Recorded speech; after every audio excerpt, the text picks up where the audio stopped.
पश्चिम बंगाल में विधानसभा चुनाव नजदीक आने के साथ ही राजनीतिक सरगर्मियां तेज हो गई हैं। हाल ही में हुए गृह मंत्री अमित शाह के दौरे के बाद बंगाल में वार पलटवार और पाला बदलने की राजनीति तेज हो गई है। अमित शाह के दौरे पर शुभेंदु अधिकारी बीजेपी में शामिल हुए तो इसके अगले ही दिन बीजेपी सांसद सौमित्र खान की पत्नी सुजाता मंडल खान टीएमसी में शामिल हो गईं, जिसके बाद से दोनों पति पत्नी लगातार सुर्खियों में हैं। बीजेपी ज्वाइन करने पर मसला इतना बिगड़ा कि राजनीति की लड़ाई निजी रिश्ते तक आ गई। बीजेपी नेता सौमित्र खान ने कहा कि वो अपनी पत्नी को तलाक का नोटिस भेजेंगे। उन्होंने ये भी कह डाला कि अपने नाम से खान सरनेम हटा दें। वहीं दूसरी ओर सुजाता मंडल ने टीएमसी ज्वाइन करने के बाद बीजेपी पर कई सारे आरोप लगाए हैं। नहीं, ऐसा कुछ डिमांड, ऐसे कुछ मुझे चाहिए, ऐसे मैं बोला नहीं। लेकिन पार्टी से सम्मान एकदम नहीं मिल रहा था। जैसे लग रहा था कि पार्टी मुझे टेकन फॉर ग्रांटेड ले रहा था। पार्टी मुझे समझ रहा था कि मेरे अंदर टैलेंट है, मेरे अंदर लड़ने का क्षमता है, मैं इतनी लड़ाकू हूँ, सब मुंह में बोल रहा था। लेकिन काम के जगह में देख रही थी जो लोगों का कुछ पार्टी के लिए कुछ किया नहीं, लोगों के पास जाता नहीं, कोई कापड़ बेचता है, कोई गाना गाता है, कोई नाचता है, कोई एक्टिंग करता है, वो लोग आके पार्टी से कुछ दिन पहले ज्वाइन करके उन लोगों का पार्टी का पोस्ट मिल जा रहा है, सम्मान मिल जा रहा है। बहुत सारा धंधाबाज, तोलाबाज, माफिया, क्रिमिनल लोगों को आके सिक्योरिटी मिल जा रहा है, पार्टी का पोस्ट मिल जा रहा है। लेकिन मैं कुछ मिलने का लायक नहीं हूँ। लेकिन मुझे पीएम से बूथ तक सब लोग बोल रहा था कि मैं बहुत टैलेंटेड हूँ, मैं इतनी लड़ाकू हूँ, मैं पार्टी के लिए अगले दिन अच्छा जगह बना सकती हूँ। लेकिन जब कुछ सम्मान के लिए बोल रहा था, सुरक्षा के लिए बोल रहा था, तब पार्टी मेरे तरफ में गौर करने का लायक ही नहीं समझा। देखिए, जो पतिव्रता नारी होता है ना, जो अपना हस्बैंड को प्यार करता है, जिसको सती नारी बोलते हैं, उस नारी का तो यही ड्यूटी होता है कि स्वामी का जब सुख की दिन आए तुम उस टाइम रहो ना रहो, स्वामी की दुख भरी जब दिन आएगा तुम उसके कंधे पे कंधे लड़ा के उसके साथ लड़ो।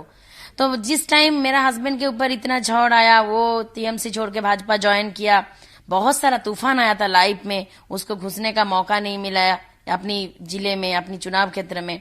तब मैं सोचा कि चारों तरफ अंधकार है, तो इस अंधकार में अगर सच में मैं कोशिश करूं, मैं लड़ाई करूं, तो इसमें लाइट की किरण आ सकते हैं। तो मैं ये सोच के और हस्बैंड को बचाने के लिए, हस्बैंड का सम्मान मिलाने के लिए, हस्बैंड को दोबारा एमपी बनाने के लिए मैं अपना लाइफ कूद पड़ा, जिंदगी लेके कूद पड़ा।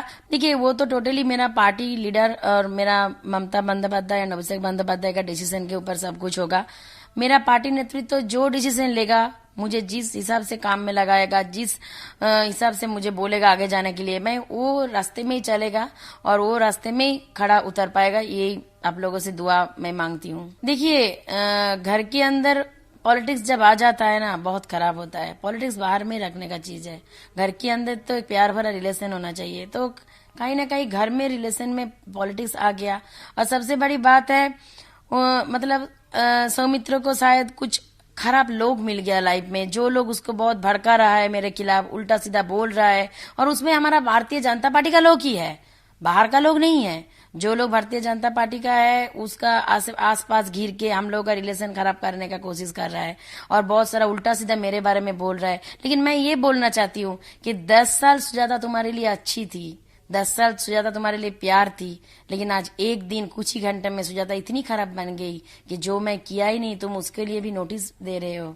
और सबसे बड़ी बात है, और आज मैं यही बोलना चाहती हूँ कि भारतीय जनता पार्टी का कोई भी लीडर, कोई भी लेडी लीडर, कोई भी नहीं उसको ये माना नहीं किया। मैं नहीं देख रही हूँ कि नहीं डिवोर्स क्यों है। मेरा पार्टी का जो लीडर है, मेरा अभिषेक दा, ममता दी, सब ने बोला कि हम लोग कभी नहीं चाहते हमारा संसार टूटे। मैं ये चाहती हूँ तुम तुम्हारे काम करो, वो उसका काम करे, लेकिन तुम्हारा रिलेशन बच जाए, ठीक रहे।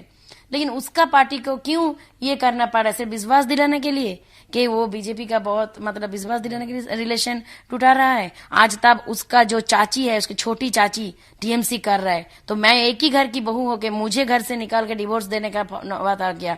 तो उस चाची को क्यों नहीं घर से निकल रहा है? उस चाची को तो पहले घर से निकालना चाहिए था। उसका पार्टी है, उसका चाची आज 2.5 साल से टीएमसी में है और वो खुद 2 साल से बीजेपी में है, तो क्यों सौमित्र उसका चाचा को नहीं बोल रहा है कि चाची को डिवोर्स दो, घर से निकाल दो? तो सिर्फ इतनी टॉर्चर मेरे ऊपर ही क्यों? सिर्फ मैं टीएमसी ज्वाइन किया, ये किस लिए? ये कहीं ना कहीं ये क्या मेल डोमिनेटिंग पॉलिटिक्स।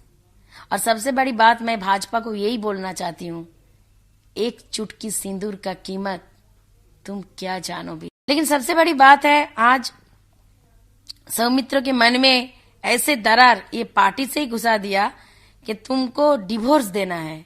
तो मैं यही बोलना चाहती हूं कि जिस पार्टी बोल रहा है 3 तलाक उठा दिया, उस पार्टी मेरा हस्बैंड को डायरेक्ट ओपन तलाक देने के लिए मुझे बोल रहा है।